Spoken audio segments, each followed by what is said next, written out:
Assalamualaikum warahmatullahi wabarakatuh. Bismillahirrahmanirrahim. Alhamdulillahirabbil alamin wa bihi nasta'inu ala umuri dunya waddin. Allahumma shalli wa sallim ala sayyidina Muhammad miftahi babi rahmatillah. Adada ma fi ilmillah salatan wa salaman daimaini bidawami mulkillah wa ala alihi wa sahbihi amma ba'd. Ikhwana muslimin radhiyallahu anna wa ankum, diriwayatkan dari Ibnu Abi Dunya, dari Sayyidina Ja'far bin Muhammad, dari abahnya, dari kakeknya radhiyallahu anhum, dari Nabi Muhammad sallallahu alaihi wasallam, bahwa Rasulullah sallallahu alaihi wasallam pernah bersabda, "Ma min mu'minin adkhala ala mu'minin sururan illa khalaqallahu min dzalika surur malakan ya'budullaha wa yumajjiduhu wa yuwahhiduh." Kata Nabi, tidaklah ada seorang mukmin yang memasukkan terhadap orang mukmin yang lain rasa senang, jadi nyenang orang mukmin lain, kecuali rasa senang tersebut diciptakan oleh Allah Subhanahu wa taala malaikat yang menyembah kepada Allah Subhanahu wa taala, yang mengagungkan Allah Subhanahu wa taala, yang mentauhidkan Allah Subhanahu wa taala. Kemudian faida syaral mu'min fil lahdi, ini tentu malaikat tersebut selalu beribadah ya. Nah, diciptakan tidak akan mati, tidak akan binasa kecuali sampai besok hari kiamat.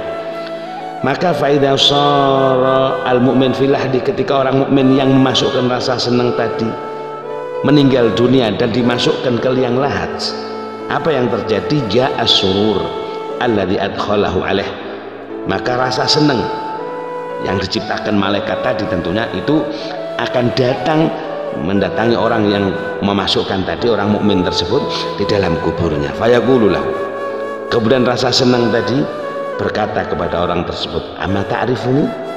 Tidakkah engkau mengenal aku?" Maka si mukmin bertanya, fayaqulu, "Man anta? Siapa kamu?" Faqala, maka dia tadi menjawab, "Ana surur alladzi adkhaltani ala fulan."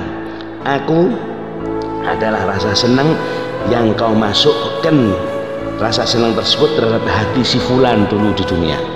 Anal yom, sekarang tugasku hari ini akan menyenangkan kegersahanmu, akan membuat kamu senang dalam kubur ini. Wa ulakinuka hujjataka, dan aku tuntun kau untuk berhujjah, yakni menjawab pertanyaan daripada malaikat mungkar nakir. Wa uthabbituka, dan aku tetapkan lesanmu untuk menjawab pertanyaan-pertanyaan malaikat mungkar nakir bil qauli tsabit, dengan ucapan yang kuat.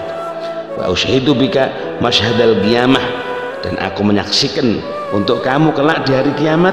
Wa asfa'u laka min rabbika, dan aku akan mensyafaati untuk kamu dari Tuhan kamu. Wa urika manzilaka minal jannah, dan aku perlihatkan kepadamu yakni tempatmu di surganya Allah Subhanahu wa taala. Masya Allah, begitu hebat, begitu dahsyatnya rasa senang yang kalau kita selalu bisa memasukkannya ke dalam hati setiap orang mukmin. Itu bayangkan, satu orang mukmin saja kalau kita senangkan seperti itu malaikat.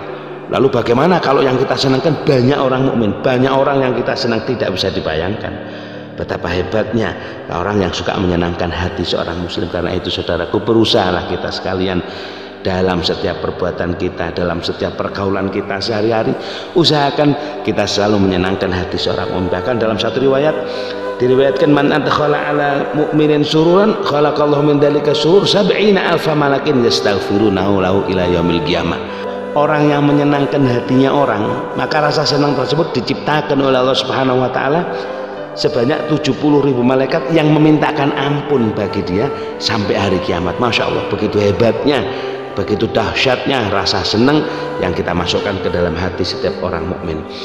Orang itu bisa nyampe ke Ka'bah itu hebat ya, Masya Allah. Bisa ziarah Mekah, Madinah, umroh, haji, ini Masya Allah ongkosnya juga mahal, penuh dengan pekerjaannya juga seperti itu, berat pekerjaan badannya.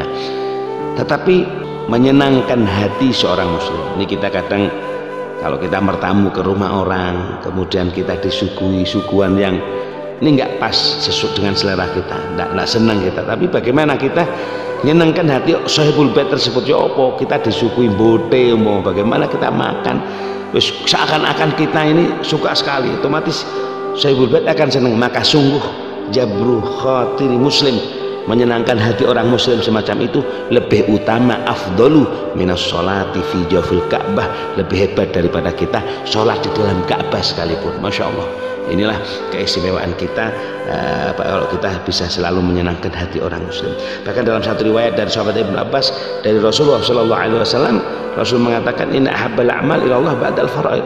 Allah ini dari orang mukmin tidak ada yang disenangi kecuali kalau kita mengerjakan sholat 5 waktu.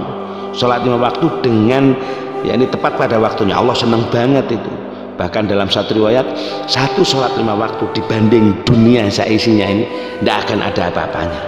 Makanya kita jangan sampai meledorkan daripada sholat 5 waktu. Kita jaga betul, karena dengan kita menjaga sholat 5 waktu maka Allah pun akan menjaga kebutuhan kita.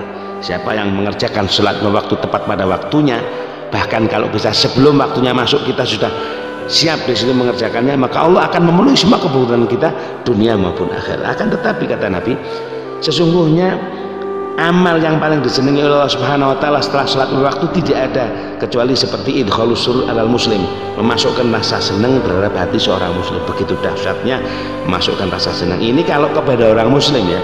Seorang muslim secara umum kita senangkan faidah dan keistimewaannya seperti itu. Lalu bagaimana fakaifa biwalidayh?